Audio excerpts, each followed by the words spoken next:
Olá, bom dia a todos. Eu trago o tema proposto que é o compromisso. E talvez possamos achar que este compromisso tem a ver, digamos assim, com Jesus, e tem a ver com as casas espíritas, e tem, mas acima de tudo, tem a ver connosco próprios. Porque enquanto não estivermos comprometidos connosco próprios, não conseguimos comprometer com qualquer ação ou com o outro. Então, muitos de nós, e já programado na espiritualidade, podemos ter assumido compromissos, nomeadamente vinculados a filosofias espiritualistas, no intuito de auxiliar na libertação de consciências, bem como também vinculados ao nosso processo que é individual de autodesenvolvimento. É muitas vezes nestas circunstâncias de alguma inquietude, bem como também a floração da mediunidade, que acabamos por chegar às associações espíritas. Integrados numa sociedade em que nem sempre entendem estas questões, bem como até às vezes no seio da própria família, dos amigos, dos conhecidos.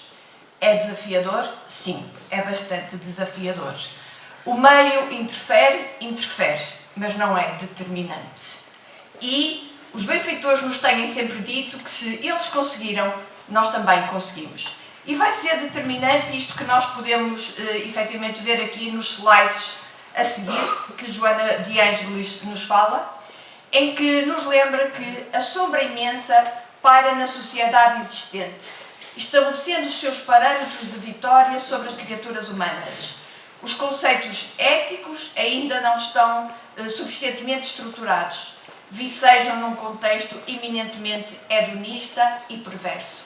Então é este contexto que Jesus encontrou, que os benfeitores que nos antecederam encontraram, e é este contexto em que nós somos convidados a trabalhar, a nos comprometermos connosco próprios. A sombra imensa... desculpem. O ser humano, então, estorcega no campo da escravidão política, social e económica, de raça e de credo, destacando-se como triunfadores as personalidades impiedosas, violentas e os poderosos de um dia, herdeiros das tradições ancestrais, dominadores do grupo social.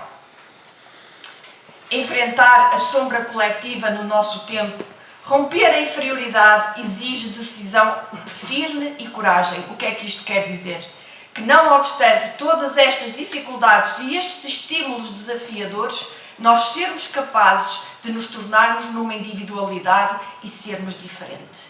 Podermos até dilatar o nosso espírito crítico para podermos avaliar de forma correta os estímulos que nos ajudam, de facto, a avançar. E isto exige coragem. No meio de toda esta massificação, nós conseguirmos individuar, sermos nós próprios e estarmos comprometidos com este nosso processo de autoiluminação e autodesenvolvimento. Ainda que integrados nesta sociedade, devemos ter esta capacidade de filtragem, para que a nossa integridade, ou seja, esta nossa individualidade, seja efetivamente mantida. Joana lembra-nos que todos os ensinamentos de Jesus são de compreensão e bondade, ternura e compaixão, na aceitação dos outros tal qual são, sem nos sentirmos na obrigação de sermos iguais. Ou seja, efetivamente temos de compreender todos aqueles que convivem connosco. E o próprio Evangelho nos lembra que nós somos convidados a trabalhar e a lidar com naturezas diferentes da nossa, para que não choquemos a ninguém. Isto quer dizer o quê? Que devemos integrar a todos, devemos aceitar cada um como é, para também podermos efetivamente sermos aceites. E temos que cultivar essa diferença, aproveitarmos aquilo que a Terra nos tem capacidade de nos dar, para nós nos podermos desenvolver sem nos tornarmos num igual e podermos desenvolver essa potencialidade individual que de facto nós somos. Então há sim que estimular essa diferença. Jesus também encontrou estes desafios. Os benfeitores que nos antecederam também. E aqui a questão então do compromisso. Porquê? Porque eu estando comprometido comigo mesmo, com o meu processo, então eu automaticamente me vou automotivar para efetivamente jamais desistir. E o próprio Cristo, que é com quem nós temos efetivamente este compromisso, temos este compromisso, mas ele também é de facto o grande exemplo, é que nunca a ele também lhe faltou a energia e o valor moral para enfrentar os desafios que lhe surgiam à frente, objetivando obstaculizar as marcas da sua revolução espiritual. No fundo, esta revolução espiritual todos nós a vivemos de forma individual. E de todos nós também somos confrontados com estes desafios, estimulantes uns, bastante desafiadores outros. E, portanto, estando comprometidos connosco mesmo, é como que todos os dias nós temos que ter esta capacidade de nos motivarmos, de podermos separar aquele joio que ameaça, como vamos ver à frente, o nosso trigal, para nos determos no que é essencial, para isso podermos de facto vivenciar. Era assim, então, essa revolução espiritual que o Cristo nunca se permitiu abater e que nos trouxe, e que a Terra jamais experimentava. E foi este testemunho, chamado de verdade, que entregou aos seus discípulos de todos os tempos, onde nos incluímos, sim, porque nós também temos este testemunho na forma de compromisso, primeiramente connosco próprios e depois também com o Cristo. Então todos nós, e hoje este é um exemplo, estamos aqui a trazer estas adendas deste conhecimento, desta verdade, para dilatar cada vez mais a nossa consciência e também daqueles que seguem connosco, porque é sempre assim. A vida é um dar e receber. Difícil? É difícil. É desafiador? Claro que sim. Somos incompreendidos? Muitos. E somos incompreendidos tais como todos aqueles que hoje apresentam de facto uma nova e estranha moral, que rompe o aceito comportamentalismo. Ou seja, todos aqueles que são diferentes no meio de iguais atraem sim as críticas, atraem sim os obstáculos.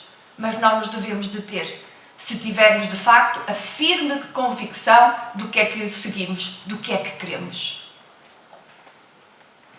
Em momento algum, Jesus então temeu os acontecimentos graves, os enfrentamentos apaixonados e traiçoeiros, tal como hoje acontece com todos nós.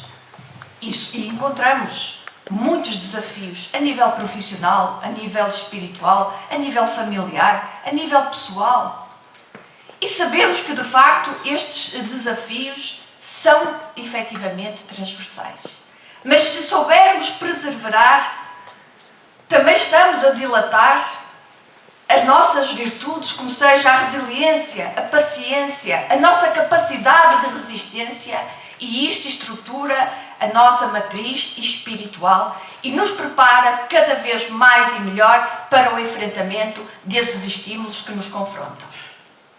Foi este o exemplo da fortaleza de Jesus que nos passa o testemunho e que nós hoje também devemos, digamos assim, vivenciar como cartas vivas do Evangelho ou como cartas vivas da sua mensagem. Porque, efetivamente, o conhecimento nunca é só teórico, é sempre, efetivamente, prático.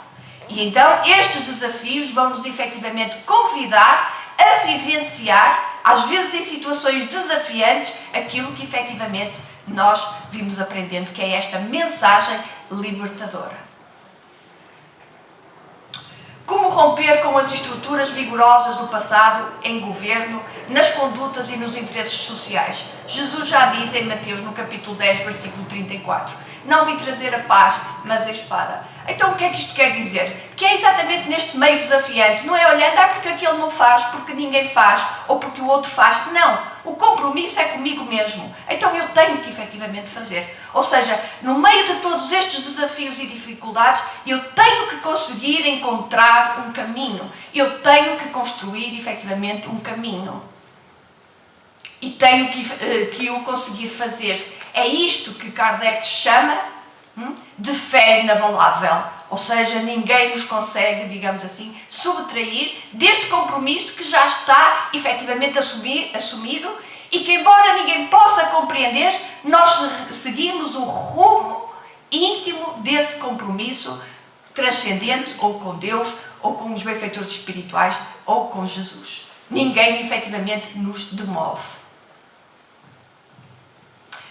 E isto é importante porquê? Porque ajuda-nos a saber compreender a mentira da verdade, a usurpação ignóbil da conquista honrada. Muitas vezes nós identificamos isso no comportamento dos companheiros da família, dos colegas do trabalho. Identificamos isto, mas já não reagimos, já nos posicionamos. Porquê? Porque, efetivamente, ser cristão é ter uma outra atitude. É compreender que aquela ofensa ainda é de um irmão que ainda possivelmente está em sofrimento e que não consegue fazer mais. Mas ele não me deve deter, não deve travar o meu desenvolvimento.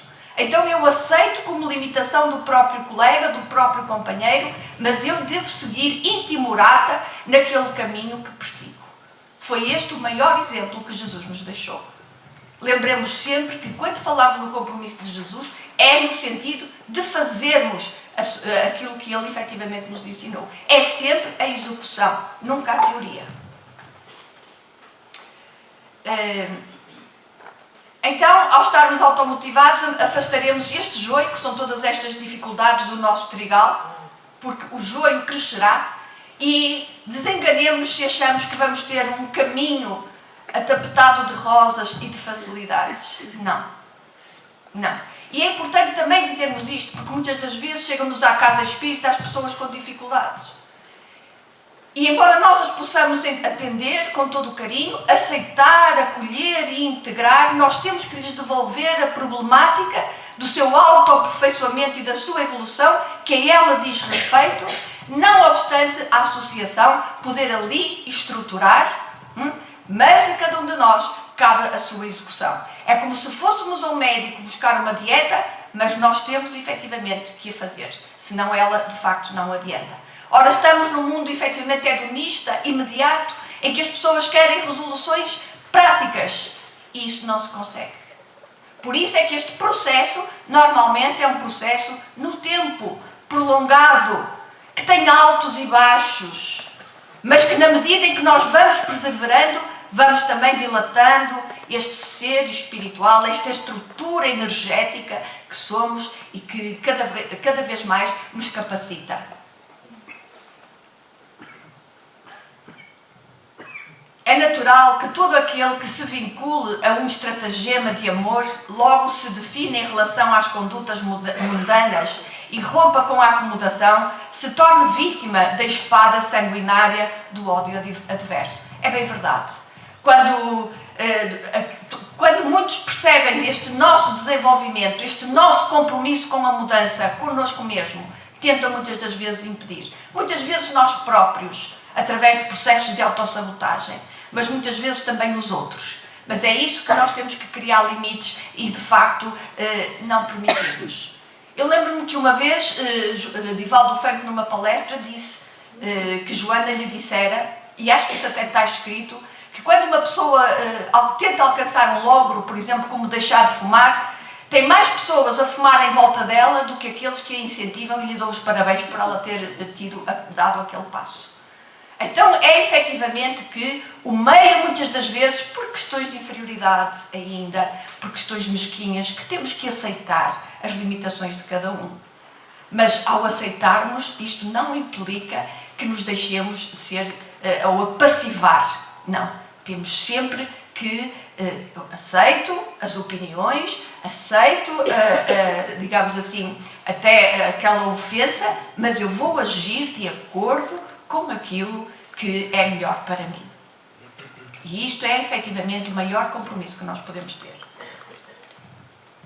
Então a história inscreveria o nome de mártires e santos, heróis de fé, de amor e de coragem, mediante vidas ceifadas pelas lâminas da guerra, feras que esfacelavam as carnes pelos incomparáveis sacrifícios experimentados por todos eles, sem jamais fugirem do compromisso. Porquê é que eu trouxe este exemplo?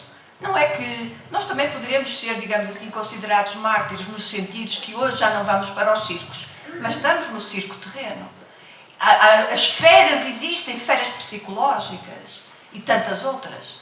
Então, se nós conseguirmos efetivamente sobreviver neste meio,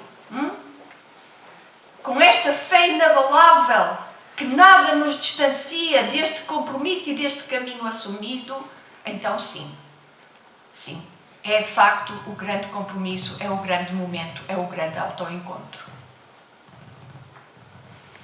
As questões profundas da existência humana encontrariam diversas explicações e um número incontável de interpretações. Contudo, nenhum código doutrinário, nenhuma explosão filosófica surgido depois do Cristo se compara com o advento do Espiritismo, conquanto os mais ilustres pensadores e os mais eminentes moralistas tenham contribuído para o entendimento de nós mesmos, nenhum abordou com tanta profundidade e amplitude o entendimento da vida e as suas múltiplas dimensões, como o pensamento espírita. É bem verdade que as casas espíritas têm esta capacidade. Nós temos esta capacidade na afloração da mediunidade de podermos efetivamente tocar estes conteúdos do nosso inconsciente, que são estes conteúdos espirituais, que estão efetivamente no espírito e que vêm à consciência na forma de insights. E sim, os estudos, as palestras, os encontros têm de facto essa possibilidade de nos poder ajudar a trabalhar e a lidar com este grande desconhecido que ainda é para nós sem mecanismos de fuga. Porque sabemos que a causa matriz é efetivamente o espírito e está lá tudo. Claro que há condições psicológicas, ambientais, físicas, mas a matriz é efetivamente espiritual.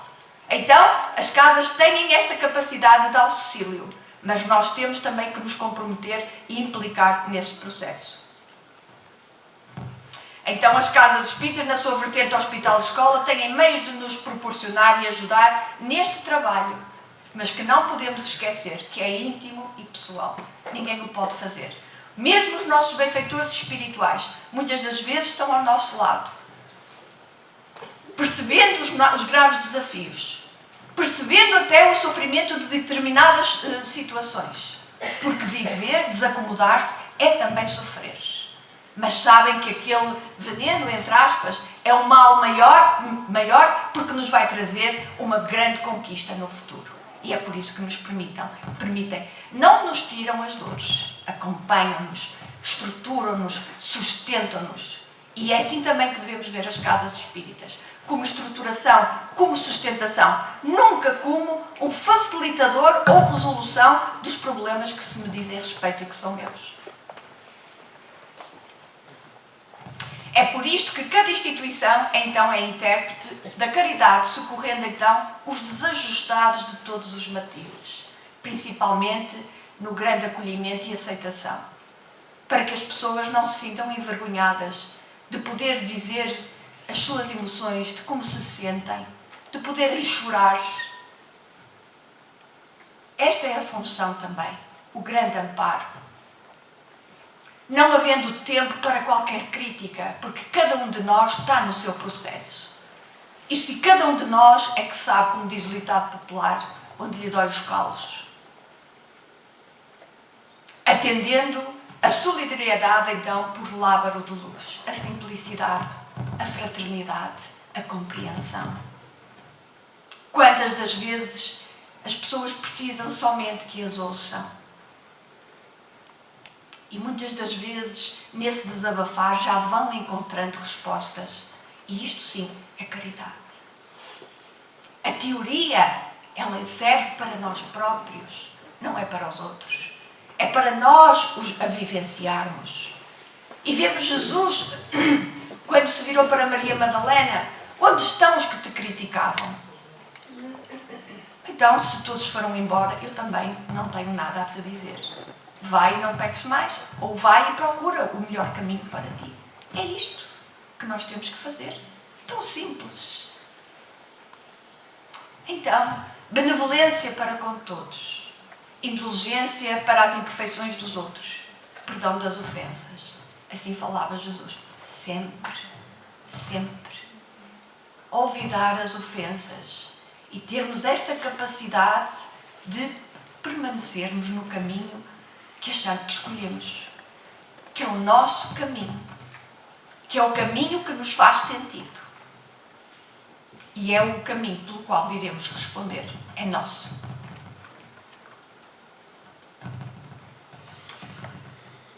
Maslow nos falou da teoria da motivação humana para a necessidade da perseverança no desenvolvimento dos potenciais internos. A motivação é uma necessidade intrínseca do ser humano. Maslow construiu então uma pirâmide importante, pois necessitamos ter estes patamares resolvidos para sermos autorrealizados e plenos, que é isto que buscamos, sermos seres planificados. E vamos ver que muitas das vezes nós não temos ainda todas estas situações resolvidas e por isso é desafiador.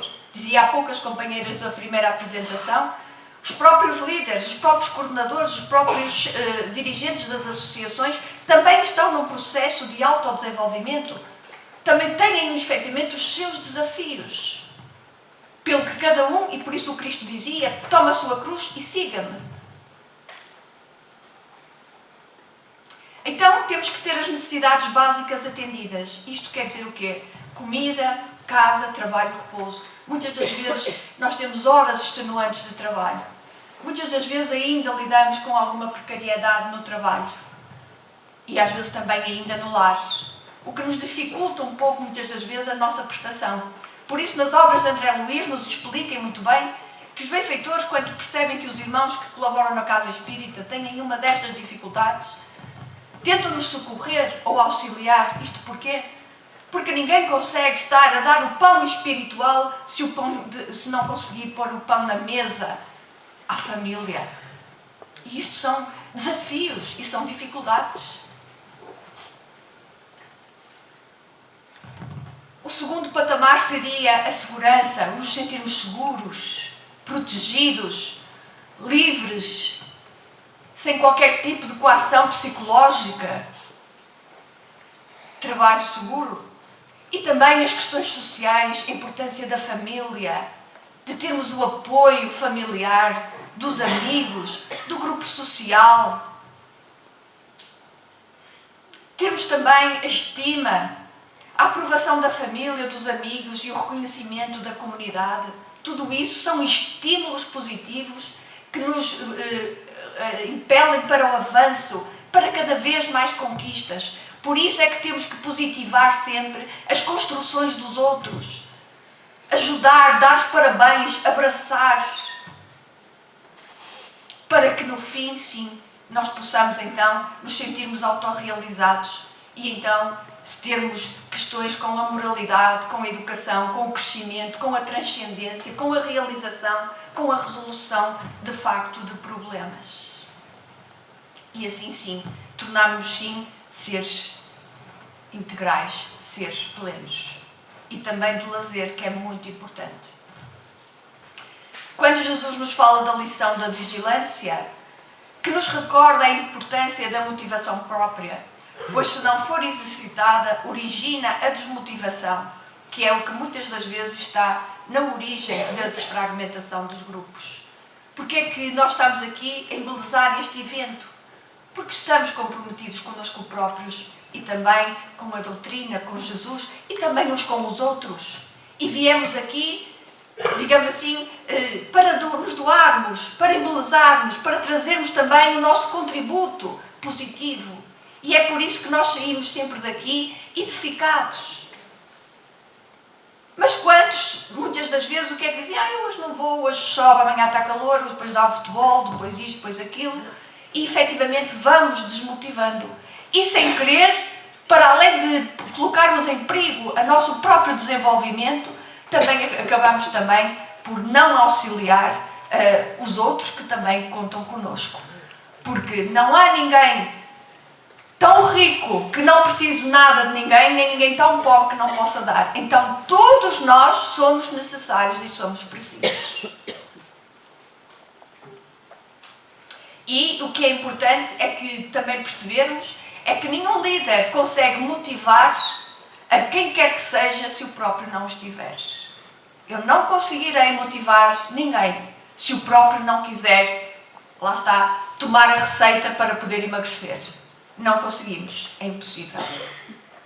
Nem podemos tentar. Vejam só como era impossível. Nós, com os nossos desafios de trabalho, de família, que também os temos, está o dia todo, mas então não vais, mas tu vens, mas queres que te vá buscar, mas então e tu, e o outro. É impossível. Nós temos que estar integrados no todo, mas um pouco centrados em nós. E nós não nos podemos transformar em pesos dos outros, pelo que cada um de nós deve assumir a sua prestação, o seu contributo. Porque embora, como aqui diz, nós pensamos que somos nós que vimos fazer um favor grande às associações, por trabalharmos e por colaborarmos, não é verdade. Nós fazemos sim um grande favor a nós. Porque nós ainda nas nossas condições espirituais, muitas das vezes chegamos à casa espírita até com poucas condições de doação. Então, se verificarmos, nós quando vamos à casa espírita, em boa verdade, recebemos mais do que aquilo que damos. Então, na prática, nós precisamos mais nós da casa espírita, da assistência espiritual que nós lá recebemos, do que propriamente aquilo que nós vamos dar. Isto é muito importante nós termos esta consciência. Até porque, para também nos percebermos que dando se recebe. Que quanto mais formos disponíveis para nos doarmos, mais receberemos do hausto do Criador, das mãos de misericórdia dos benfeitores que nos assistem. É muito importante. E ninguém se pensa tão fraco que não consegue dar. Não, todos nós conseguimos dar. Todos. Claro está que a casa espírita, com os seus múltiplos estímulos, auxilia-nos neste processo de autoconhecimento. Mas nós temos que estar implicados. É este o compromisso. Antes de tudo, comigo próprio e com a casa, para estar com Jesus. Pois ainda que possa parecer, somos nós que precisamos da associação, conforme estava a dizer. Então, quando Jesus nos diz, deixo-vos a minha paz vos dou, não vos a dou como o mundo a dá. Não se turbe o vosso coração. Então Jesus aqui é bastante pragmático, que nos diz para nós não procurarmos esta paz no mundo, nas coisas materiais. Ou seja, é no meio destes desafios que nós temos que encontrar o nosso caminho e fazer a construção da nossa paz. Porque efetivamente a paz é uma construção que eu tenho que ir buscar. E é uma construção no tempo, perseverante.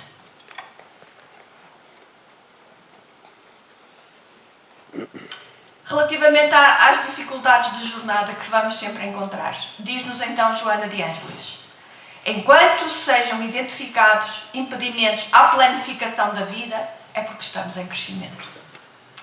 O universo, as leis do universo não se enganam.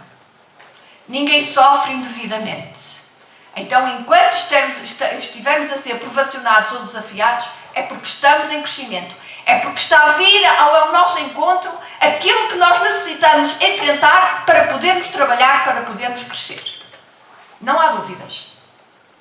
E estamos então em processo de valorização existencial, de desenvolvimento intelecto-moral. Ou seja, estamos a fazer o desenvolvimento das nossas virtudes, das nossas capacidades, dos nossos potenciais, daqueles talentos que nos falam no Evangelho, que um trouxe 3, outro trouxe 5, outro trouxe 7. Mas cada um tem os seus e tem que os desenvolver. Então é diante destes desafios que nós temos esta capacidade de poder desenvolver esses potenciais. Que isto também é muito importante. Porque às vezes o sofrimento tira-nos a força e não deve. Na vida, para se crescer, sofre-se.